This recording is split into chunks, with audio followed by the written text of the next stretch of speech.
जिला मुख्यालय नाहन में भाजपा ने नगर परिषद क्षेत्र में फर्जी बोर्ड बनाने के आरोप लगाए हैं।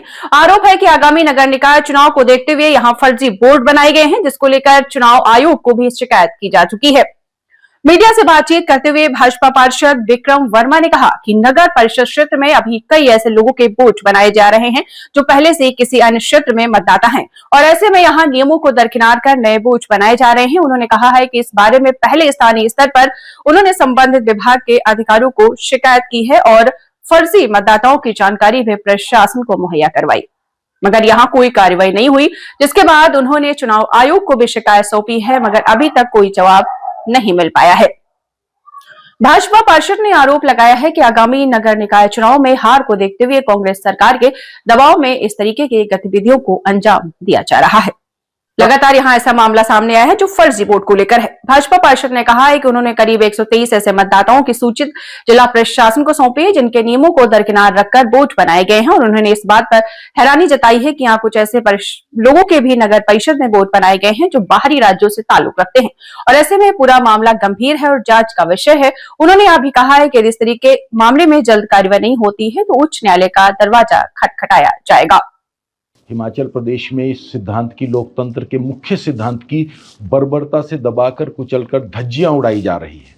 मैं अगर अपने नाहन की ही बात करें तो इसमें जो है कई सारे ऐसे वोटर्स हैं जिनकी दो दो जगह पे वोटें हैं। मैं निरंतर इस चीज़ के बारे में जो है सरकार को, प्रशासन को अवगत करा रहा हूं, परंतु बड़े ही अफसोस के साथ कहना पड़ रहा है कि कोई उस पर संज्ञान नहीं लिया जा रहा है। मैं पहले तहसीलदार को इसका कुछ वो बनाया गया था, माध्यम बनाया गया था, मैंने लिखित रूप में उन्हें कंप्लेंट दी।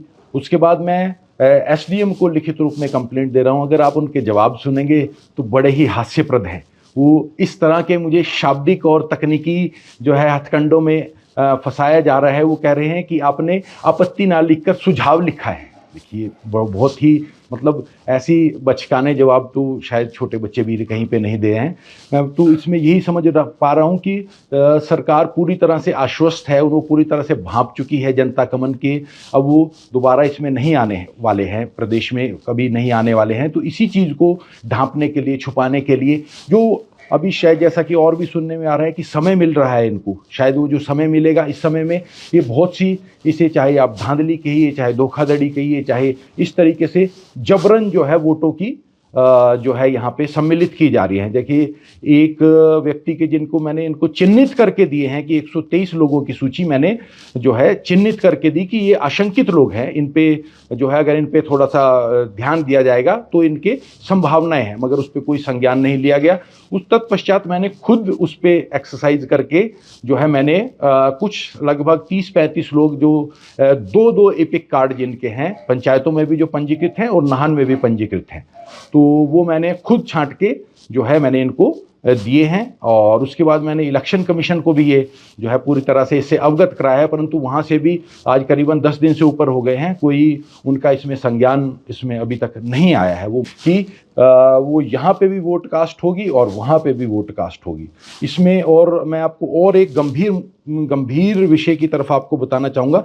कुछ अगर मेरे ही वार्ड की बात करें, जो मैंने कुछ चिन्हित लोग करे हैं, उसमें कुछ वेस्ट बंगाल के लोग हैं। अब उनका तो मेरे पास डेटा नहीं है। जिनको मैं व्यक्तिगत रूप से जानता था उनकी तो मैंने कुछ छानबीन कर ली कि उनका वोट जो है कहीं पे और पंचायत में भी है और यहाँ पे भी है।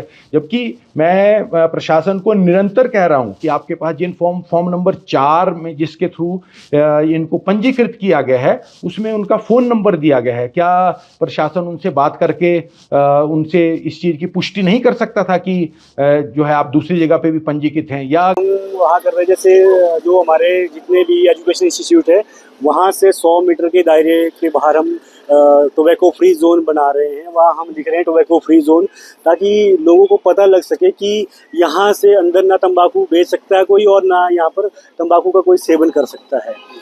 क्योंकि नशे को बढ़ते हुए ये एक एक्ट लिया गया है। इसमें कोटपा एक्ट के अंदर इसमें आप लोगों को सजा भी मिल सकती है अगर कोई इसका उल्लंघन करता है कानून का। तो इसके अलावा हम लोग बाकी रैलीज कर रहे हैं और साथ में पोस्टर भी लगा रहे हैं टोबैको फ्री उसके जोन के, और साथ में लोगों को हम जागरूक कर रहे हैं कि टोबैको फ्री नाहन हो, हमारा हिमाचल हो और हिंदुस्तान हो।